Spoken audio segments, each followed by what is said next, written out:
The Grand Theft Auto series has been celebrated by video game fans, demonized by politicians, and even studied by academia.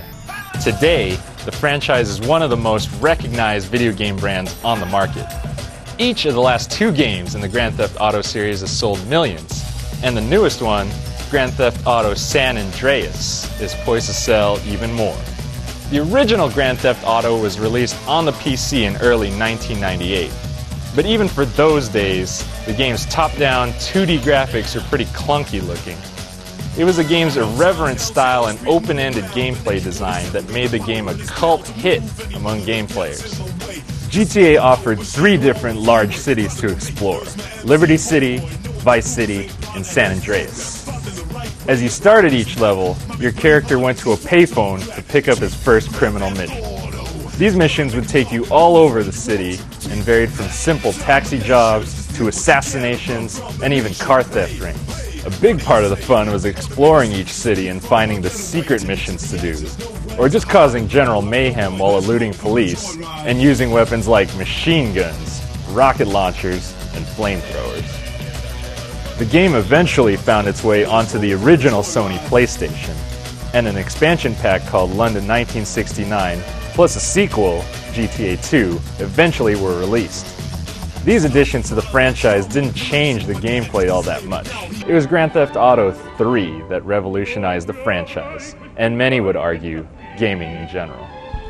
The most obvious difference between GTA 3 and the previous games in the series is the 3D engine, made possible by the PlayStation 2.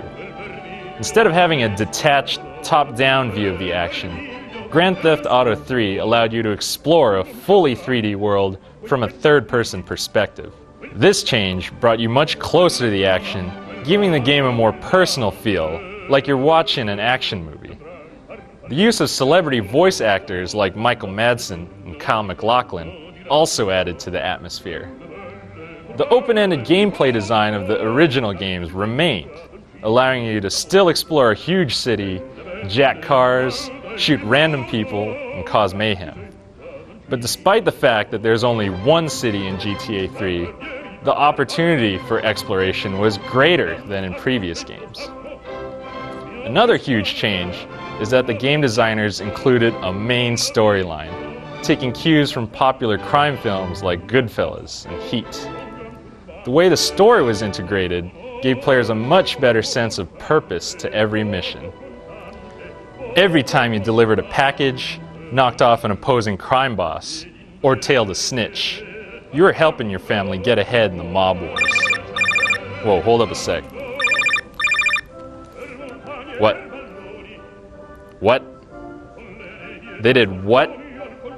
Right. Don't worry about it. I'm on it.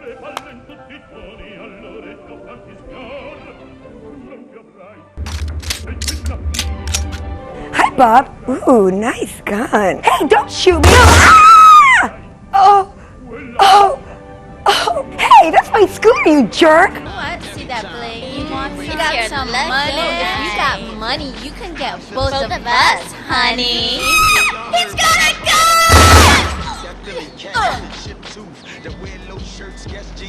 It was the appeal of random violence like this that made Grand Theft Auto 3 such a hit, spawning tons of imitators in the market.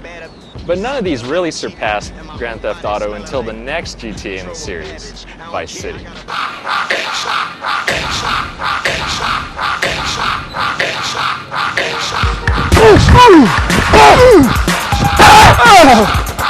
Mother. Vice City didn't necessarily change the franchise that much like its predecessor, but arguably its signature feature is its dope soundtrack. Set in the 80s, you got artists like Michael Jackson, Herbie Hancock, Frankie Goes to Hollywood, and a slew of other things. And if you didn't want to listen to the soundtrack, you could just switch on the DJ commentary, which is pretty amusing. Set in a Miami-like setting, Vice City gave you an opportunity to not just jack cars, but also motorcycles, boats, and helicopters. And at the same time, in addition to the dope random acts of violence that you could pull, there was also missions that would allow you to buy businesses such as car dealerships, a nightclub that would all continuously make money for you. With its winning formula already established in GTA 3, Vice City just added more style and panache to a game that was already reeking of both. With the success of GTA 3 and Vice City, Rockstar North is once again poised to take the video game world by storm with the newest installment of Grand Theft Auto, San Andreas.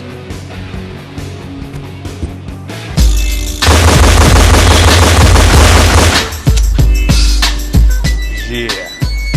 GTA San Andreas took the series in an entirely different direction. Set in 1992 Los Santos, San Andreas is actually a state instead of one individual city.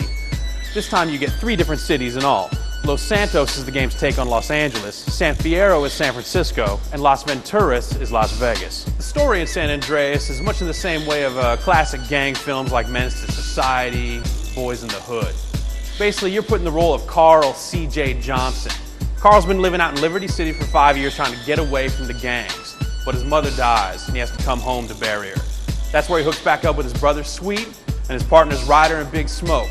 Those guys form the Grove Street Families. Now this gang used to be huge all over Los Santos, but since Carl's been gone, they've fallen into disrepair. So it's up to Carl to put the gang back together, find out who killed his mama, and set right what goes wrong.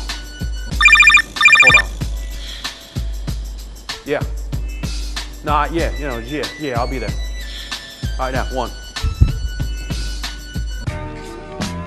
You know, probably one of the tightest things about San Andreas is the dialogue. The game is incredibly well written, the characters are all very well developed, and on top of that, the voice acting is top flight. You got people like MC8, you got James Woods, you got the game making a bit appearance, there's just tons of people throughout. All in all, it's a fantastic experience. Who knows where the series is going to go from here, though? It's really anyone's guess. There's a lot of things that they could be doing. But I know what I gotta do. Get me some dinner.